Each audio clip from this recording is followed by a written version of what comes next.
For now, think of routine as giving your nervous system a predictable runway into sleep. After surgery, you lose a lot of the normal cues that used to tell your body it was time to power down. You might be napping at odd times and getting a little less sunshine. Are you ready to get back to what you love after knee replacement? The Total Knee Success Podcast is your trusted guide with practical tips, evidence-based strategies, and no fluff. It's not personal medical advice, just solid education to help you manage pain, regain mobility, and get back to living the life you love. Let's dive in. Welcome back to the Total Knee Success Podcast. I'm Michelle. If you listened to episodes 75 and 76, you know we've been building a clear picture of why sleep can feel so interrupted after knee replacement and why those nights can spill into your whole day. Today, we start turning that understanding into a practical approach. If you haven't listened to episodes 75 and 76 yet, go back and start there first. Episode 75 explains why sleep gets disrupted in the first place, and episode 76 explains what interrupted sleep does physiologically and how it can change how your days feel. This episode will make a lot more sense once you have that foundation. By the end of this episode, you'll have a workable approach to better sleep after knee replacement, using practical choices you can discuss with your care team without chasing perfection night by night. If your sleep has been disrupted for days or weeks, the temptation is to look for one trick that will fix it. A pillow, a supplement, a new bedtime rule, one magic stretch, one perfect medication schedule. Any one of those can be useful, and I keep a running list of sleep-friendly products and tools on TotalKneeSuccess.com. Just click Helpful Tools in the top navigation menu if you want to browse some ideas. But this episode is not about buying products. It's about what the research and real-world patterns suggest can help sleep improve after knee replacement. For most people, it doesn't work in a way that's one quick fix. Sleep tends to improve in steps after knee replacement, and those steps often come from small changes that stack together rather than one big change that flips everything. Early on, your sleep can be lighter and more broken up than you expected. Even when you're doing the right things, swelling, discomfort, routine changes, and medication timing can all play a role, and those early changes have been measured in joint replacement studies. So instead of expecting an instant return to normal sleep, it makes more sense to watch for sleep improving in those smaller steps. Today I'm going to connect what's happening at night to a few practical levers you can work with and options to talk through with your provider as your sleep begins to improve. Let's bring Claire back for a moment. You met her in episodes 75 and 76. She's doing her exercises, taking short walks, icing, elevating, and trying to be consistent with her plan. Her nights are still rough, but something has changed. She's starting to notice patterns. When she has a day with more time on her feet, she tends to wake more that night. When she has a more relaxed afternoon, her night is not perfect, but she gets a longer first stretch of sleep. When she tries to do too much in the evening, she pays for it after midnight. This is the first real step toward better sleep. You're not forcing sleep, you're learning what helps your body power down at night and stay asleep a little longer. One of the most practical levers is positioning. Let's talk about it in a way that actually matches real life. Positioning is not about finding one posture that's comfortable for 8 hours straight. Early on, comfort comes in windows. It can help to make each window a little longer and make it easier to fall back asleep when you do wake. A common issue early on is that your knee may not tolerate a fully straight position for long stretches, and it may not tolerate a deeply bent position for long stretches either. A gentle, supported position often works better than either extreme. If you're a back sleeper, that might mean supporting your leg so your heel and calf are comfortable and your knee is not hanging in space, causing a lot of painful pressure in your knee joint, though it is a good idea to try to keep your knee as straight as you can. If you're a side sleeper, it may mean using a pillow between your knees, lower legs, and feet, so your operated leg is not pulled into an awkward twist. That's a starting point, and you can adjust from there. Early on, positioning can change how often you wake because your knee is still sensitive to pressure and stretch. If you take pressure off the joint and reduce twists through your knee, you may buy a longer stretch of sleep before the first wake-up. It's not a cure, and it won't make every night perfect, but it can be one small piece that helps your nights start improving. The second lever is routine.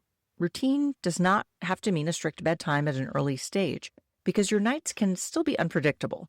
Later on, a more consistent bedtime can be very helpful. For now, think of routine as giving your nervous system a predictable runway into sleep. After surgery, you lose a lot of the normal cues that used to tell your body it was time to power down. You might be napping at odd times and getting a little less sunshine. You might be taking medications on a schedule that shifts. You might be sitting more, moving less, or doing exercises later in the day than you used to. A lot of this comes down to rebuilding the little signals that used to tell your brain it's time to sleep. You want a consistent wind-down pattern that is boring on purpose. Maybe a warm shower, dimmer lights, a familiar show that you don't need to think about, a few minutes of slow breathing, or a short stretch routine that your therapist has recommended. All of that can become a signal. Over time, if you repeat a routine, that signal to transition into sleep becomes stronger for your body. If you're awake at 2 a.m. and you pick up your phone, your brain can wake up fast. Not because you're doing something wrong, but because light and stimulation are powerful signals. You knew I was going to mention screen time, and here it is. If you need something to listen to, you might do better with an audio that's familiar rather than scrolling. Reading a book can also be a nice option. I fall asleep every time I try to read in bed. Do you? Swelling is next, because it's one of the most common drivers of night waking after knee replacement. Swelling changes across the day. A lot of people feel a little looser first thing in the morning, then swelling builds with standing and walking, and by evening your knee can feel tighter and more irritated. When you lie down, the fluids shift a little bit again, and that change can wake you. This is where activity timing can become more important than activity intensity. If you do most of your standing errands and chores late in the day, you can head into bedtime with your knee already irritated. If you can move some of that to earlier and keep your evenings a little lower key, you may notice fewer night wakings. It doesn't mean you stop living your life. It means you become a little more strategic about which hours you ask the most of your knee. You might have a day that feels fine while you're busy, and then that evening you notice your knee is tighter, your leg feels heavier, or you wake more at night. When that happens, the goal is not to judge yourself, although sometimes it's difficult not to do that. The goal is usually to learn your pattern so you can make small adjustments. You are in charge. Compression and elevation can be part of this conversation too, but it should be individualized. Some people do well with TED stockings or a compression sleeve during the day cleared by their care team. Others find it uncomfortable on their skin around their incision. Elevation can reduce throbbing for some people before or at bedtime. These are the details to discuss with your provider, especially if you have vascular issues, skin sensitivity, or concerns about incision healing. Medication timing can change the shape of your night. A lot of people find their daytime pain medicine schedule works reasonably well, but leaves a gap overnight. Some people take a dose early and then it wears off at 2 a.m. Others wait too long, pain builds, and then they can't get to sleep in the first place. If you're consistently waking at the same time each night with discomfort or pain, that pattern is useful information to take to your provider. It can help you talk about whether your schedule needs adjustment and whether swelling management needs to shift earlier, or whether there are other things complicating the picture. Don't white-knuckle it in silence. Communicate with your provider. The goal is to sleep. If you're worried about relying on medication at night, bring it up with your provider as well. If any of your nighttime medications include opioids, it's reasonable to ask about dependence risk and the plan for tapering when the time is right. If you take less than prescribed because you're trying to manage that worry on your own, you can end up stuck in the same pattern at night. A quick, direct conversation about the plan and timeline can make nights easier to manage. The best plans are often clear and time-limited, and they prioritize sleep because sleep supports healing. Realistic expectations are pretty important here because this is where it's easy to start second-guessing every night. Early on, a good night might still include several wake-ups. Better sleep may show up as falling back to sleep faster or having one longer stretch instead of many short stretches, or waking and still feeling quite groggy when you do wake. If you're looking for a night where you sleep a full 8 hours straight in week 2, you might wind up a little disappointed. The reason this is important is that sleep improvement after knee replacement often looks like a trend, not a straight line. You might have 3 better nights than 1 rough night after a busy day. And that doesn't mean you're starting over. It means your knee is still reactive to load and swelling, and your sleep is still sensitive to the day. This is where Claire made the most progress. She stopped treating each night like a test she would pass or fail. She started treating her nights as feedback. When she woke repeatedly, she looked back at the day with curiosity instead of blame. Did she have more time on her feet late in the afternoon? Did she skip elevation because she was trying to be productive?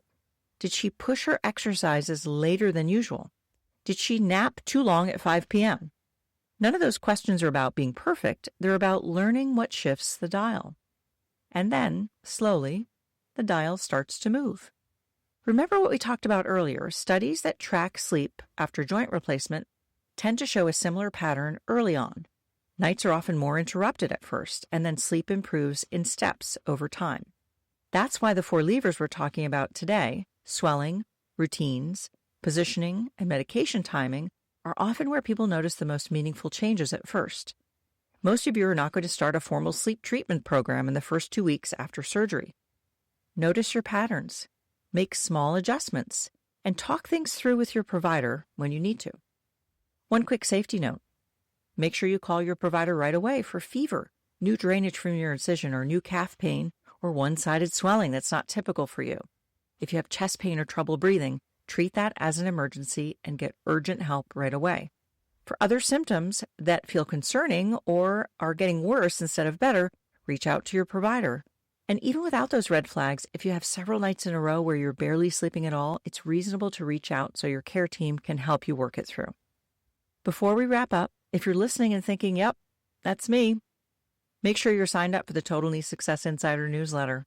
You'll get practical education that matches your phase of healing and helps you know what to expect. Click the link in the show notes or go to totalkneesuccess.com. And if you want extra support making sense of pain after surgery, my new book, Making Sense of Pain After Knee Replacement, is on Amazon and Kindle. It's a practical guide to learn about swelling, stiffness, soreness, setbacks, movement discomfort, and day-to-day symptom changes after knee replacement. I'll link it in the show notes. Let's check back in with Claire. She did not get one perfect night that solved everything. What changed was that her nights gradually got a little more restful, and her mornings stopped feeling like a verdict.